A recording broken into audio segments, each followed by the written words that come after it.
eu venho de uma época que a gente tinha essas duas separações, né? Uma linha mais do Arthur Jones, do Mentzer, e depois até o próprio Dorian, né? E você tinha uma outra linha que era um pouco mais volume, não tanta carga, que era o caso do próprio Arnold. E quando você fala isso, não significa que o Arnold não treinava com carga. Só que era diferente, era um treino mais misto, digamos assim. Então, para a prática, você via que tinha vários bodybuilders que treinavam de forma diferente, né? Certo? O Ronnie Coleman, para quem não sabe, né? Muita gente fala besteira das lesões dele, mas o Ronnie Coleman, ele machucou a primeira vez no futebol americano. Ele machucou a primeira vez no futebol americano, depois ele virou powerlifter. Tem vários vídeos dele como powerlifter antes de ser fisiculturista. A galera esquece disso. Ele fala assim no documentário. Ele não era forte só porque ele treinava com peso ou musculação. Ele já tinha uma base de força. E ele basicamente ele só implementou isso. A live que eu fiz dele falando de treino mostra que ele fez o agachamento pesado lá, só que depois ele fez uma cadeira extensora com 30 reps. Então, por exemplo, se o Ronnie Coleman seria um dos nossos maiores exemplos de bodybuilder que treinava pesado por causa dos vídeos do leg, inclusive o que tá aqui, né, a foto. E todo mundo amava ele por causa disso, porque ele treinava com muito peso mesmo. Inspirador, né? Inspirador. É do caralho isso. Isso não tem nada de errado isso. Mas ele não treinava só assim. E aí o que acontece? Todo mundo faz isso até hoje. Pega o vídeo de um cara que é foda, gringo, e pega, só pega o vídeo dele treinando pesado, como se só treinasse daquela forma. Isso é um primeiro mito que a gente pode quebrar com muita tranquilidade. Então não tem como ser de uma seita, ou só aceitar sobrecarga progressiva, ou só treino muito pesado, e também não tem como só aceitar treino com cadência, ou treino com isso, treino com aquilo, porque uma vertente só não parece ser a melhor opção.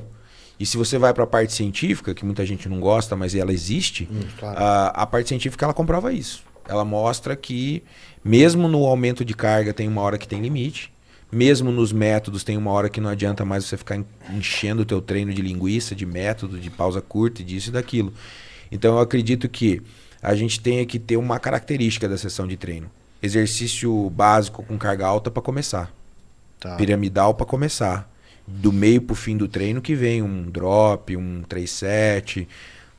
Pega o treino de vários atletas, inclusive atuais, muitos deles ainda seguem essa linha. Se você pegar o Big Ramy, por exemplo, eu fiz uma live do treino dele, ele começou tudo piramidal, tudo carga progressiva, e do meio pro fim drop e tal. Então, isso não é uma coisa só de antigamente. Vários bodybuilders de sucesso continuam treinando assim hoje. Esse método, né? Eu vejo muito Pacho, né? Sim. Eu sempre defendi isso. Eu acho que a base do treino tem que ser com cargas altas, com descansos um pouquinho mais longos, repetições um pouco não tão altas. E do meio pro final, principalmente nas últimas séries, os exercícios finais ali, você colocar um estímulo diferente. Você vai extraindo, né? E assim, coisa de assim, não porque é o que a ciência diz, mas tipo, dá pra perceber que não é, foi o que você falou, não é só um método que funciona, né? Então, na dúvida, faz um pouco dos dois, né? Sem dúvida. Mas a ciência, então, tem resguardo para isso. O melhor estilo é esse misto. Na minha opinião, sim. Jogando mais pro final. Se você pegar uma rosca direta, por mais que você queira colocar muito peso, a mecânica da rosca direta ela não favorece você colocar muita carga. Então, alguns exercícios, eles não foram feitos. Você já ouviu, você já escutaram alguma vez um campeonato internacional de elevação lateral? Não. Essa porra não existe, né? Então por que um animal vai pra academia e quer colocar o peso do desenvolvimento da elevação lateral? Aí parece que tá tendo um chilique na hora de treinar. Quer dizer, não aciona porra nenhuma o músculo-alvo. Aí, por exemplo, isso já é cagada. Sim. Já é cagada. Você pode colocar o máximo de carga que você puder na elevação lateral, mas o exercício não facilita a colocação de altas cargas. É uma coisa básica. Preservando o movimento, né? Pronto.